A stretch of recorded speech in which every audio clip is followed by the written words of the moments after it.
Happy Diwali to all of you. One information.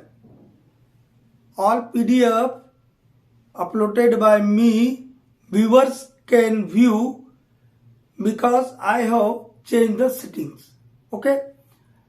Physico mechanical properties of rock mass हम बताए थे, उसके सारे प्रॉपर्टीज बता दिए थे, स्ट्रेंथ छूट गया था। और फर्स्ट क्लास सेकंड क्लास में इसी स्ट्रेंथ के ऊपर कुछ न्यूमेरिकल प्रॉब्लम्स आते हैं, कुछ कॉन्सेप्चुअल ऑब्जेक्टिव्स आते हैं, जिसमें सबसे पहले तो स्ट्रेंथ क्या है हम स्ट्रेस समझाए थे। वहां जाके वीडियो देखिएगा, स्ट्रेस स्ट्रेंथ बहुत सारा हुक्सला क्या क्या डाले हैं, elasticity plasticity. Maximum stress of any material is its strength. हर एक मटेरियल को भगवान ने एक रेजिस्टिंग फोर्स दिया है कि बेटा तेरे ऊपर यदि कोई एक्सटर्नल फोर्स लगेगा तो तू विरोध करना, ठीक है। लेकिन वो मटेरियल की मैक्सिमम स्ट्रेस मतलब उसके अंदर जो रेजिस्टिव फोर्स है उससे ज्यादा यदि आपने अप्लाइड फोर्स कर दिया, मतलब लगाया गया फोर्स ज्यादा हो गया, तो क्या होगा, मटेरियल फेल कर जाएगा। एक एग्जांपल देखिए, एक रबर बैंड है ना बंधु। ये रबर बैंड को या कोई पदार्थ हो, रॉक मास हो, स्टील हो, कुछ कोई भी मटेरियल हो दुनिया का, ये एक रबर बैंड है। इसके अंदर भी भगवान ने ताकत दी है, इसके अंदर रेजिस्टिव फोर्स दिया है। That resistive force is known as stress.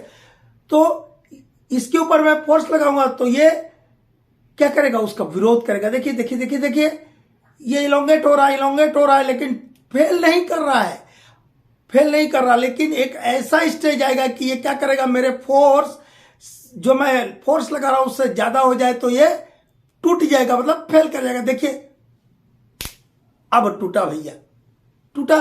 कितना उसके अंदर रेजिस्टिव फोर्स था, बहुत ज्यादा। वो रेजिस्टिव फोर्स स्ट्रेस, तो maximum stress of any material is its strength.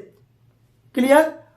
But in rock mechanics strength may be defined as force per unit area in which specimen fails। क्या हुआ बाबू, हम ये बोले कि कोई स्पेसिमिन है, उसके ऊपर आपने फोर्स लगाया तो एक यूनिट एरिया पर यूनिट मतलब एक यूनिट एरिया पर आपने वो फोर्स लगाया जिस पर वो स्पेसिमेन फेल कर गया। That is known as strength. मतलब स्ट्रेंथ क्या हुआ, रॉक मैकेनिक्स की भाषा में जनरल टर्म में तो क्या बोला, maximum stress of any material is known as strength. ये जनरल डेफिनेशन हो गया।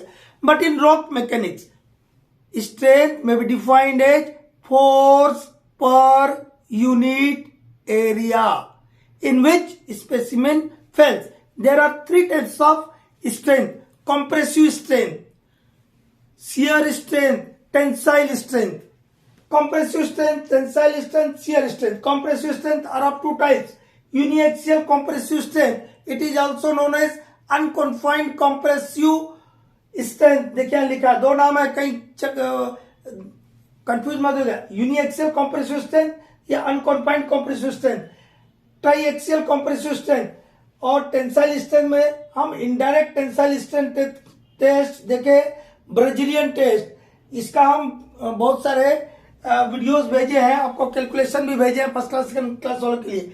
ये सिग्मा टी लिखे हैं, सिग्मा टी मतलब tensile strength 2F by pi DL, या इसको ऐसा भी लिखते हैं 2P बाई पाई DL। और AL is equal to H is equal to T, वो उधर वीडियो में बताए हैं। ये यहाँ जो L है वो H भी हो सकता है, T भी हो सकता है, सबका वैल्यू एक ही है, एक ही चीज है वो, ठीक है। इतना बता दिया, तो इसको हम यहां नहीं लेंगे, हम यहां लेंगे शियर स्ट्रेंथ, कॉम्प्रेसिव स्ट्रेंथ। लेकिन इस कॉम्प्रेसिव स्ट्रेंथ को भी निकालने के लिए हम कॉम्प्रेसिव स्ट्रेंथ का भी लिबर्टम टेस्ट करते हैं। लेकिन सबसे पॉपुलर दो मेथड है जो इनडायरेक्ट टेस्ट है, पॉइंट लोड स्ट्रेंथ या पॉइंट लोड स्ट्रेंथ इंडेक्स, ऐसा बोलते हैं, ठीक है। इससे भी क्या निकालते हैं हम, यूनिएक्सियल कॉम्प्रेसिव स्ट्रेंथ, मतलब ये वाला, ठीक। प्रोटोडायाकोनो स्ट्रेंथ इंडेक्स, इससे ये भी किसके लिए, यूनिएक्सियल कॉम्प्रेसिव स्ट्रेंथ निकालने के लिए। ये प्रोटोडायाकोनो रशियन साइंटिस्ट थे जिन्होंने सबसे पहले कोल की कंप्रेसिव स्ट्रेंथ को कैलकुलेट करने के लिए इसका इस्तेमाल किया था। बाद में एक जूनियर प्रोटोडायकोनो था, उन्होंने उसको चेंज किया, और जो जूनियर ने चेंज किया वही फार्मूला हम देखेंगे। ये दोनों के ऊपर आपको क्या आएगा, कैलकुलेशन आएगा। ध्यान से सुनिएगा, हम वन बाय वन अगले वीडियोस में लेंगे इनको। और शियर स्ट्रेंथ के ऊपर आएंगे। टेंसाइल स्ट्रेंथ का ब्राजीलियन टेस्ट हम ऑलरेडी भेज चुके हैं। ठीक है, तो अब नेक्स्ट वीडियो में देखते हैं। वीडियो बड़े होते चले जा रहे हैं, इनको समझा। यूनिएक्सियल कंप्रेसिव स्ट्रेंथ या अनकन्फाइंड स्ट्रेंथ किसको बोलते हैं? इसमें क्या होता है, एक ही डायरेक्शन में यदि हम फोर्स लगाएंगे तो उसको बोलते हैं यूनिएक्सियल। वन डायरेक्शन में यदि हम फोर्स लगाए स्पेसिफिक तो यूनिएक्सियल।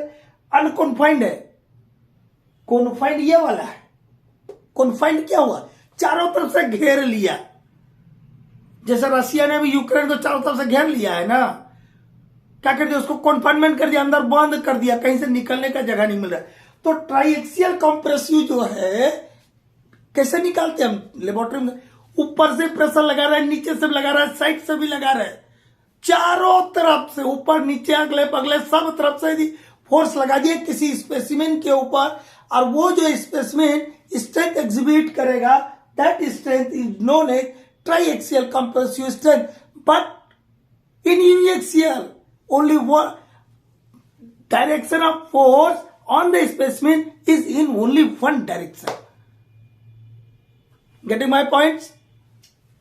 आपको टेंसाइल स्ट्रेंथ हम बताए हैं, क्या करते हैं इसमें, एलोंगेट करते हैं कोई बॉडी को। और हम बताए थे कि हमारे एक ऑनरेबल प्रोफेसर थे श्री पी.के. सिंह सर, वो हमको ground control and drug mechanics का एक सब्जेक्ट पढ़ाते थे। वो एक बात हमेशा बोलते थे, क्या बोलते थे, rocks are weaker in tension as compare to compression. यदि रॉक को हम कंप्रेस करते हैं और रॉक को दो स्पेसिमेन लिया, एक को टेंशन कर रहा है, एक को कंप्रेशन कर रहा है, तो टेंशन में जल्दी फेल कर जाएगा। ठीक है, क्या करेगा, जल्दी फेल कर जाएगा। और स्ट्रेंथ जो होता है अप्रोक्स 10 टाइम्स होता है compressive strength than to tensile strength. ठीक है, यदि टेंसाइल स्ट्रेंथ 1 पास्कल आया तो कंप्रेसिव स्ट्रेंथ कितना आएगा, 10 पास्कल। हम एक रिलेशन बता रहे हैं, 1 मिनट होल्ड कीजिएगा। ऑब्जेक्टिव पर्पज से इसको याद रखिएगा, sigma C is compressive strength, sigma T tensile strength. In every case compressive strength is more than का symbol, more than tensile strength. But कितना ज्यादा होगा, अप्रोक्स, ये सिंबल अप्रोक्स का। सिग्मा सी, ये क्या है, sigma C compressive strength is approx 10 times of tensile strength. Sigma T लिखा tensile strength, sigma C compressive, C for compressive, T for tensile. और ये सिग्मा जो स्ट्रेंथ को बताने के लिए, तो सिग्मा सी का वैल्यू कितना होगा, 10 times of approx 10 times of tensile strength. और कभी ऐसा पूछ ले आपको, what is the relationship between compressive strength and tensile strength, तो क्या होगा, ढेर सारे ऑप्शन दे देंगे। Sigma C is greater than sigma T, मतलब compressive strength is more than the tensile strength. Clear? बाकी को 1 बाय 1 हम ले रहे हैं आप लोग के काम के लिए, क्योंकि आपका दिसंबर में एग्जाम है, हम समझ रहे हैं, इसलिए जल्दी जल्दी लेंगे और छोटा करके लेंगे।